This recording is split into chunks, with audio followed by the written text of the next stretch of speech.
Hi guys, this is Harris here, and today I just want to do a quick update from also a follow-up from the previous video. And that is on a water shader that I wanted to make for this week.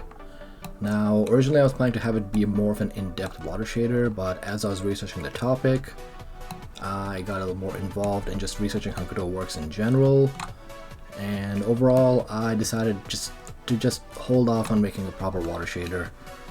My main thing I wanted to make was a cave render that I was trying to do in Blender from a few weeks back and try to import that into Godot.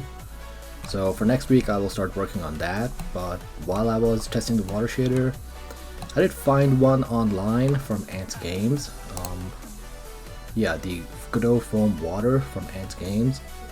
And I would say for 99% of use cases requiring a water shader, this kind of covers everything you would need. The only exception would be water ripples. As you move the object here, it's not interacting with it, but honestly that could be done with a mixture of decals, a physics collider, and I guess a second shader, well, not a second shader, but just an adjustment to the shader, just making a few changes on it. Like, I've seen videos on it already, so it shouldn't be too crazy. Just Control Z that, because I messed that up. But yeah, the color looks a bit different, but that's just because of the shader settings. Because the shader is a bit more in-depth than the original one, trying to make it look as realistic as the other one requires a little more tweaking. But it does have the option to, say, pixelate the water if you're using this for like a Minecraft style world or something. Or just, a voxel style world, you can use this water shader on that, but this one isn't mine, it's Ant Games, so I just wanted to basically, it's just an update.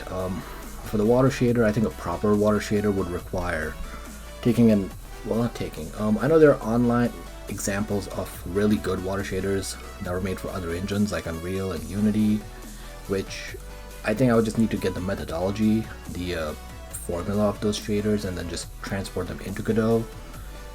Or I could just build upon this, and I mean, the only thing really missing is just the waves when colliding with objects, or, well, I guess the whole buoyancy system would be another thing, but yeah, honestly, I think I'll just move on from this, because as I was researching this topic, started realizing the more in-depth I go with it, I would just need to make a whole set of examples for it, and for 1 week I just did not have enough time for that. So yeah, it's just a quick update. I'm not even sure what I'm going to call this video, but anyways, after this I'm moving on to the cave, the scene setup, and let's see how that looks compared to how it did in Blender, or how I thought it was going to be in Blender. Honestly, I think I could still make it work with Blender. Screw it. I've already moved to Godot. I'm not gonna keep going back and forth. So yeah, that'll just be for next week. Anyways, sorry this is a quick video, but yeah, as I'm researching the engine more, I'm starting to realize that I kinda bit off more than I could chew for a 1-week project with this, but there's already more than enough examples online as well, where like you don't need too many tutorials for the basics. If anything, Godot needs more advanced tutorials rather than basic ones.